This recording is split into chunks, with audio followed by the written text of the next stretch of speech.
Welcome back, everyone. Today, we're going deep, really deep into the world of billionaires. Exciting. But, and here's the twist, we're not just looking at their money. Right. We're trying to understand, what makes them tick, What drives these people? How do they think? And what can we learn from their, honestly, pretty wild journeys to the top? It's a fascinating thing, isn't it? What's really interesting to me is, you see, it's not just one type of person. Right.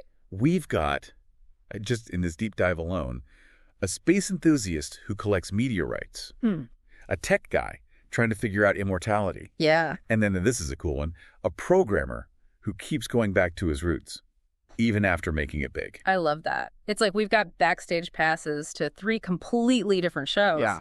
So let's start with Naveen Jain. Okay. The guy with, get this, the world's largest private meteorite collection. It's insane. Millions of dollars worth, and that's just his hobby. Exactly. And for Naveen, space is just one thing, right? Yeah. One of the coolest things about him is this idea he has, this core belief that, and I'm going to quote him here, solve a $1 billion problem, make $1 billion. It's Ketcho. It is, but it's also like literally how he operates. So how does he put that into action? I mean, look at Moon Express, his company. Yeah, Moon Express. They're literally trying to be the first to mine the moon. Whoa, hold on. I know, right? Think about the technology, the legal stuff, just the scale of it all. Mining the moon. It's incredible. It sounds like a sci-fi movie or something. Silly. But what drives someone to do that? What's pushing him? Well, he's all about pushing boundaries, right? He wakes up before dawn every day, focuses on what he calls mind, body, soul preparation. Okay. And this is key. He believes there's no substitute for hard work. None. Just pure grit. That's inspiring, but it's also kind of intense. It is. So is that something, you and I, can we apply that to our own lives? I think the lesson is less about the specifics. Yeah. It's about finding what you're passionate about and then bringing that same focus, that same willingness to work. To work hard, yeah. Exactly. But, and this is where it gets even wilder, Naveen isn't just about space. Right. He's also super into education, healthcare, and, get this, printing viruses on the moon. That one's a head scratcher, I'll admit. Right. Is he a genius? A little crazy. Both. Maybe. But it makes you think, right? What's possible? No kidding. And then, and this is interesting to me, there's how he's raising his kids. Oh, yeah. His son launched a company at 6 years old. That's wild. And his daughter's all about social change. So how much of that is him, nature versus nurture? Classic question. Right. It's probably both, but you can't deny the environment he's created. It's got to have an impact. Totally. Okay, ready for a complete shift. Oh, yeah, hit me. From the intensity of Naveen to Michael Birch, the guy behind Bebo. Bebo? Oh, yeah, I remember Bebo. What happened to that site? Well, get this. AOL bought it from him. Are you ready for this? For $850 million. No. Yeah. Cash. That's insane. It is. But it wasn't all roses after that. What do you mean? What could be bad about that? From what he said, it sounds like dealing with that much money that quickly was actually really tough. Lots of unexpected challenges. Huh. That's But- interesting. And this is just a fun little detail. Okay, so apparently Michael missed traditional English pubs so much Huh? that he had one built, a perfect replica, inside his California mansion. Whoa. Really? Yeah, it's those little things, right, that tell you about someone. Totally. Even with all that money, he still wanted something familiar, something from home. Exactly. And after Bebo, he started this company called Monkey Inferno. Okay. But it seems like it was less about, another billion and more about doing projects he was passionate about. It's not all about the money then. It seems that way. Oh, but hold on, because this is where it gets good. Okay.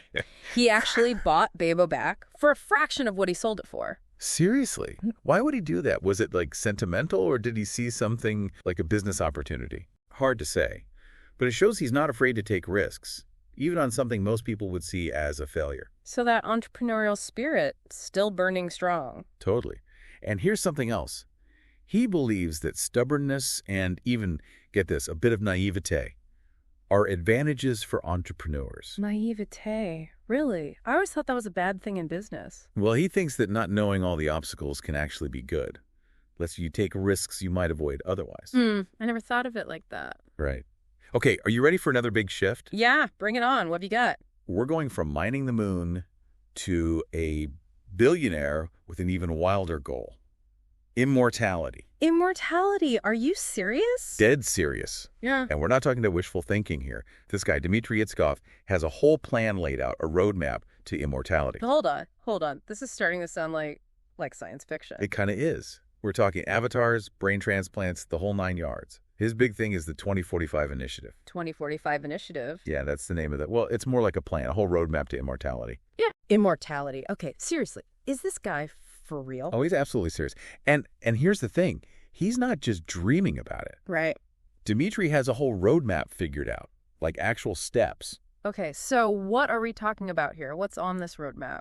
Well, we're talking about things like avatars, brain transplants. Hold on, avatars. Brain transplants. This is getting a little out there, even for me. I know, but hear me out. So, avatars, the way Dmitry sees them, they're not just like, digital things. Okay. We're talking about robotic bodies that we control with our minds. Like we'd be living in these robot bodies. Exactly. And they could do everything our real bodies can do and more.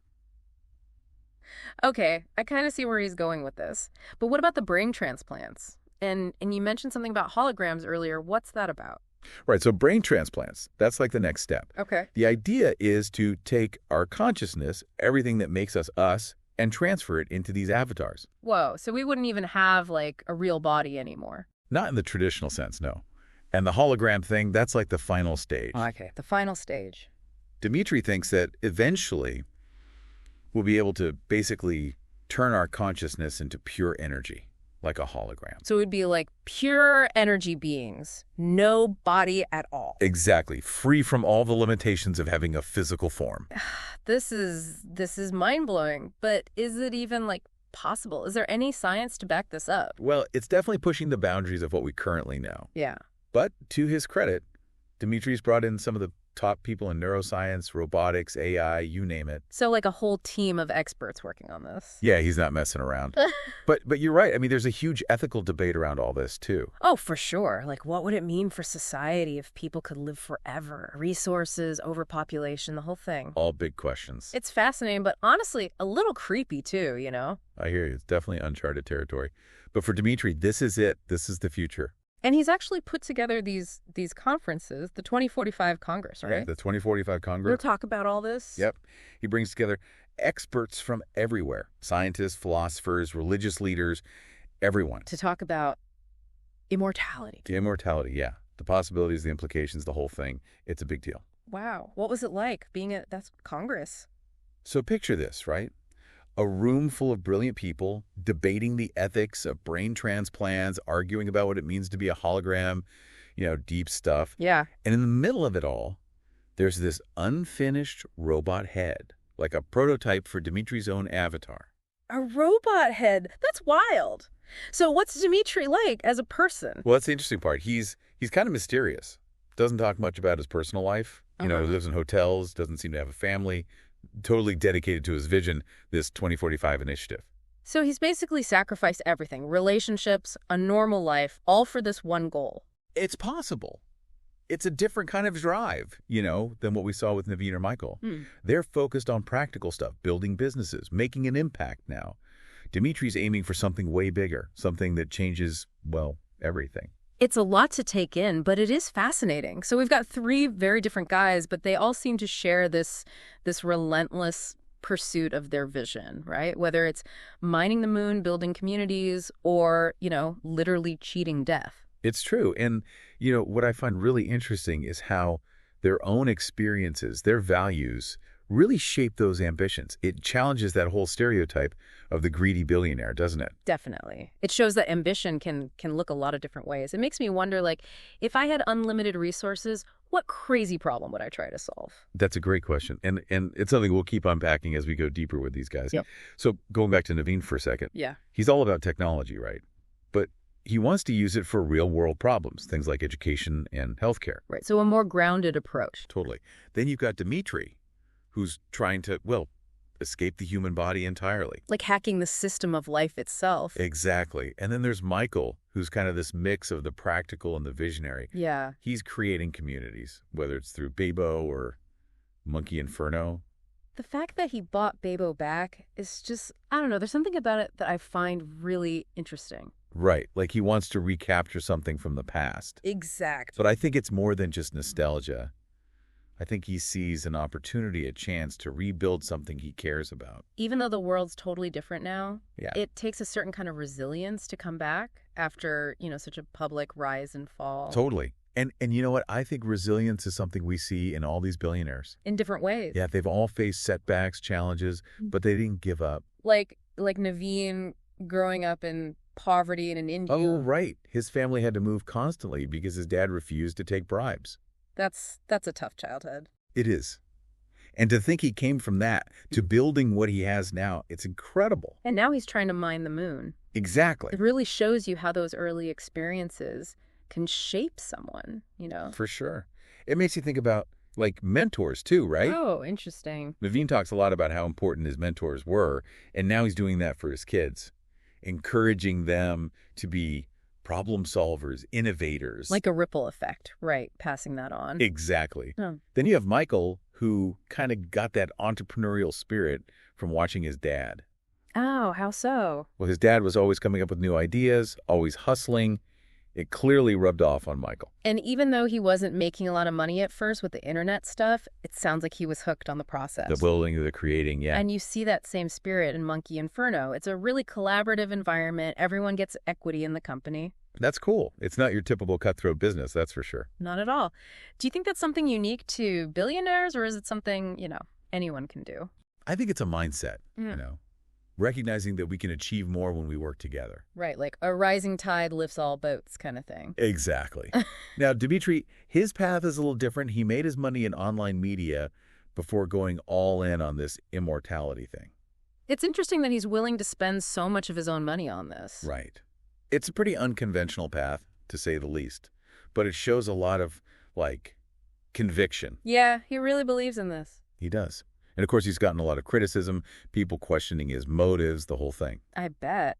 I mean, it's a pretty controversial topic. Totally. It raises all these questions about what it means to be human, the natural order of things. Right, like messing with something you shouldn't mess with. Exactly. It's he's challenging our whole idea of death and aging. He is. He's asking us to imagine a future where those things don't exist. Whoa.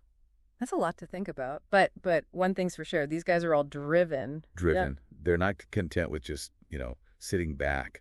They're pushing boundaries, trying to make a real impact. And it's not just about the money, right?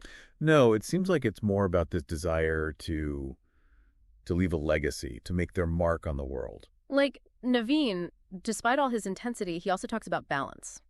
Oh, interesting. What do you mean? Like taking care of his mind, body, and soul. He sees it as essential for success. It's a good reminder for all of us. Yeah. It's easy to get caught up in the hustle and forget about taking care of ourselves. For sure. And he's also big on giving back, using his success to help others. Which, something we see with Michael too, right? He's all about building communities, doing good. It's like they're trying to use their wealth to, to make the world a better place. Exactly. And even Dimitri with this whole immortality thing. Right. It seems like he's motivated by this idea of ending human suffering. Interesting. So even a goal as ambitious as that can be rooted in something, positive. It's cool to see. So we've talked about their problem solving, their drive, their desire to leave a legacy. But what about their personal lives? Oh, good point. Like, how do they handle relationships, family, all that, with all the pressure and demands of being, billionaires? It's got to be tough. It makes you wonder, right? Like, how did they keep those relationships strong with all the stuff they've got going on? Well, with Naveen, you can tell he's a family man, right. Yeah. And he's really trying to, pass on his values to his kids. Right. He's bringing them along on this whole entrepreneurial journey. But his son started a company at 6. I mean, isn't that, a lot of pressure for a kid? It's a good point. There's a fine line there, right? Between encouraging your kids and putting too much pressure on them. Oh, yeah. And I think Naveen gets that. He talks about how it's important for them to find their own way, To make a difference in their own way. Exactly. Yeah. Like his daughter focusing on social change. Yeah. Not, starting another space company. Right. It's cool to see that they're all doing their own thing. Totally. Right. Now, Michael's story, it's a whole different perspective on relationships. Well, he and his wife, Sochi, they've been partners from the start. With Bebo and everything. Yeah. They built it together, dealt with all the craziness that came with selling it, and now they're back at it again. It says a lot about the relationship, doesn't it? It does. They seem to have this, unshakable bond. It makes you think, about how important it is to have a partner who really gets you, especially when you're doing something as wild as what these guys are doing. Totally. Someone who could be there through the ups and downs. And be able to, roll with the punches together, Because things change fast. Yeah, for sure. Now, Dimitri, he's a different story altogether. Oh, yeah, he's the lone wolf of the group. Right. Living in hotels, no family, totally dedicated to his mission. It makes you wonder, right? Is he happy? Yeah. Is he missing out on those close connections, or is he fulfilled by his work? By this whole immortality thing? It's hard to say. Dimitri keeps his personal life pretty private, but it's definitely a choice he's made. Yeah. It's interesting how different people can be, right? What makes one person happy might not do it for someone else. Absolutely. And it kind of brings us back to this question we started with, what really drives these billionaires? Is it the money, the fame, or is there something, I don't know, something deeper? I think based on what we've seen today, it's got to be more than just the material stuff. They all seem to have this desire to make a real impact, to leave a mark. It's that drive, that passion that makes them different. So what can we, the regular folks, learn from these guys? I think they show us what's possible. Yeah. They inspire us to dream big, to not be afraid to go after those crazy ideas. They remind us that success isn't just about money. It's about making a difference, leaving something behind. Exactly. They make us think about our own values, what we're willing to work for. It's been an amazing journey diving deep into the lives of these billionaires. It has. We've seen ambition, determination, and these crazy dreams most of us wouldn't even think of. And they've given us a lot to chew on, right? They have. So, as we wrap up, we'll leave you with this. If you had unlimited resources, what seemingly impossible problem would you try to solve?